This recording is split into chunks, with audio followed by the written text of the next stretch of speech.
السلام علیکم ورحمۃ اللہ وبرکاتہ۔ امید ہے آپ سب خیریت سے ہوں گے۔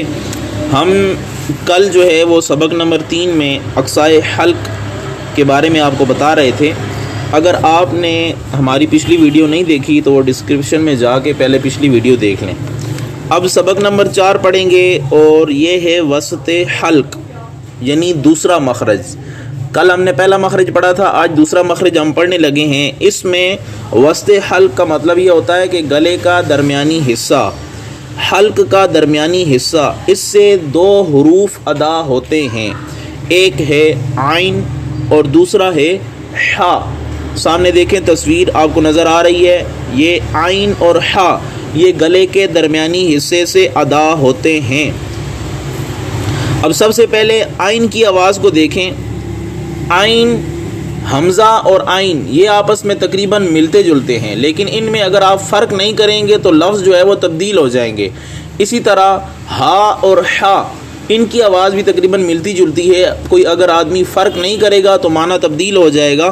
اس وجہ سے یہ حروف حلقیہ میں جو ہیں وسط حلق اور اقصائے حلق، ان میں خاص خیال رکھنا ہے۔ ان دونوں کے درمیان فرق آپ نے اس طرح کرنا ہے، دیکھیں حمزہ اور عین میں فرق اس طرح کرنا ہے کہ اگر حمزہ کے بعد الف لگائیں، حمزہ زبر الف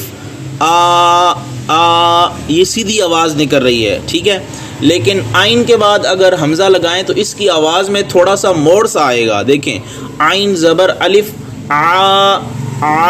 اس میں دیکھیں شروع میں تھوڑا سا ایک موڑ سا آتا ہے، کٹ سا آتا ہے، لیکن حمزہ میں بالکل بھی نہیں آتا۔ حمزہ زبر الف بالکل آواز سیدھی جا رہی ہے، لیکن عین میں تھوڑی سی موڑ آئے گی۔ دیکھیں عین زبر الف شروع میں ہی دیکھیں تھوڑا سا ایک موڑ سا آتا ہے۔ اور حا کی پہچان آپ نے ایسے کرنی ہے کہ مثال کے طور پر آپ بہت زیادہ بھاگیں اور ایک دم کسی جگہ پہ رک جائیں، اور اس کے بعد آپ زور سے جب سانسیں لیتے ہیں تو آواز اس طرح آتی ہے، تو یہ جو ہے وہ گلے کے درمیانی حصے سے آواز نکل رہی ہوتی ہے۔ تو یہاں سے آپ نے حا کی آواز نکالنی ہے، دیکھیں حا، ٹھیک ہے۔ اب ہم اس کی مثالوں کی طرف چلتے ہیں۔ سب سے پہلے دیکھیں عین کی مثال، اس میں مفتوح، مکسور اور مضمون ہوگا، یعنی سب سے پہلے ہم مفردات کو دیکھ لیتے ہیں۔ عین زبر آ، عین زبر آ، عین زیر عی، عین زیر عی، اس کو آپ نے بار بار پریکٹس کرنی ہے، تب یہ حرف آپ کا درست ہوگا۔ اسی طرح عین پیش عو، یہاں پہ دیکھیں گلے کا جو درمیانی حصہ ہے وہ تھوڑا سا پش ہوگا، تھوڑا سا اوپر اٹھے گا، تو تب یہ عین ادا ہوگا، لیکن حا میں ایسا نہیں ہے۔ حا زبر حا یہ نرمی سے ادا ہوتا ہے، اور عین میں جو ہے وہ گلے کا جو درمیانی حصہ ہے وہ تھوڑا سا اوپر اٹھے گا، ٹھیک ہے، پش ہوگا۔ اب دیکھیں مرکبات کی مثال۔ پہلی مثال ہے انعمتا، یاد رکھیں اکثر لوگ یہ لفظ غلط پڑھتے ہیں، انعمتا پڑھ دیتے ہیں، انعمتا، ٹھیک ہے، نون کے اوپر بھی قلقلہ کر دیتے ہیں، میم کو بھی ایسے پڑھتے ہیں، یا انعمتا پڑھ دیتے ہیں، عین کو جو ہے وہ حمزہ بنا دیتے ہیں، تو وہ لفظ درست نہیں ہوتا، ٹھیک ہے۔ یہاں پہ نون ساکن ہے، ان، اور آگے عین کی آواز نکالنی ہے گلے کے درمیانی حصے سے، انعمتا، ٹھیک ہے۔ آگے ہے علم، آگے ہے علوم، اس پہ بار بار پریکٹس کرنی ہے، تب یہ درست ہوگا۔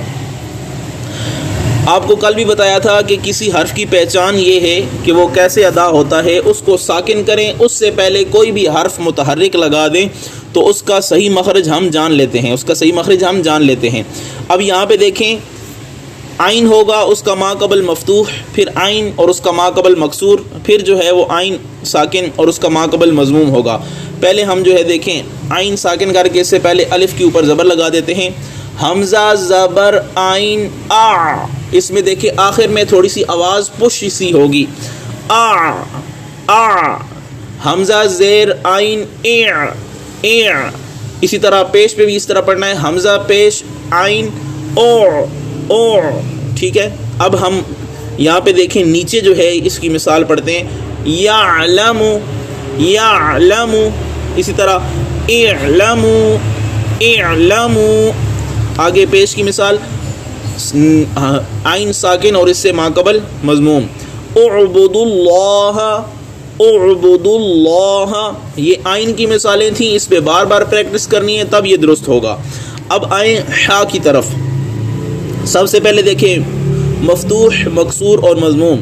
حا کے اوپر زبر زیر پیش، پہلے اس کو پڑھتے ہیں، حا زبر حا، حا حا۔ جب تک یہ حرف اس طرح ادا نہیں ہوگا یہ آپ کا درست نہیں ہوگا۔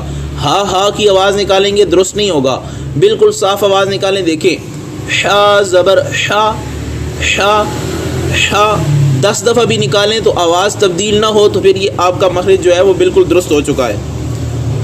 اب زیر کو پڑھیں، حا زیر حی، حی حا پیش حو، حو حو، گلے کے درمیانی حصے سے ادا ہوگا۔ اب دیکھیں مرکبات کی مثال، حمیدہ، حمیدہ نہیں کہنا، ٹھیک ہے، حمد نہیں ہوتی، حمد حمد، ٹھیک ہے، حمیدہ حمیدہ۔ اسی طرح رحیمہ رحیمہ رحیمہ، اس طرح حکمن حکمن حکمن۔ اب دیکھیں ساکن عین کو حا کو ساکن کرتے ہیں، اس سے ماقبل جو ہے ایک دفعہ مفتوح کرتے ہیں حرف کو، پھر مکسور، پھر مضموم۔ دیکھیں، اور آپ کو میں نے بتایا بھی تھا کہ اس کی پہچان یہ ہے، کسی بھی حرف کی کو درست پڑھنے کی پہچان یہ ہوتی ہے اس کو ساکن کریں، اس سے ماقبل جو ہے وہ کوئی بھی حرف متحرک لگا دیں۔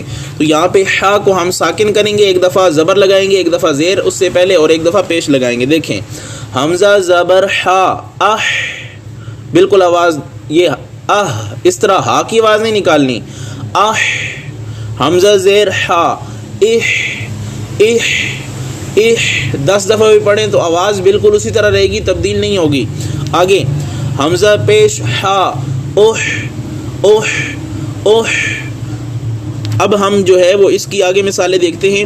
یہ پہلا حرف جو ہے دیکھیں لکھا ہوا ہے احمدو، اگر کسی کا نام ہے تو ہم یہ نام غلط لیتے ہیں، اکثر لوگ یہ نام غلط لیتے ہیں، کہتے ہیں احمد، احمد کدھر ہے، احمد نہیں احمد، ٹھیک ہے، یہ لفظ درست کرنا ہے۔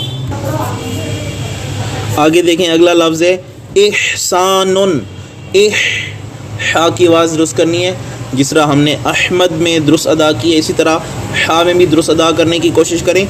احسان احسان۔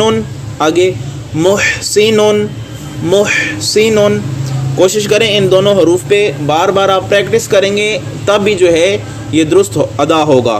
مثلا آپ نے پڑھنا ہے الحمدللہ نہیں پڑھنا، آپ نے پڑھنا ہے الحمد الحمد۔ اسی طرح رب العالمین نہیں کرنا، عین کی آواز یہاں سے نکلنی چاہیے، رب العالمین رب العالمین، ٹھیک ہے۔ اس طرح الحمد الحمد، دیکھیں حا کی آواز بالکل درست نکلنی چاہیے، الحمدللہ رب العالمین، عین کی اور حا کی آپ نے بار بار ان دونوں حروف پہ پریکٹس کرنی ہے تب یہ درست ہوں گے۔ آج کا ہمارا چوتھا سبق بھی مکمل ہوا۔ کوشش کیا کریں اگر آپ کو ہماری ویڈیو اچھی لگے تو لائک کیا کریں، اور اس ویڈیو کو زیادہ سے زیادہ اپنے دوستوں تک شیئر کریں تاکہ زیادہ سے زیادہ لوگ جو ہے وہ اس سے فائدہ اٹھا سکیں۔ جزاک اللہ خیرہ۔ السلام علیکم ورحمۃ اللہ وبرکاتہ۔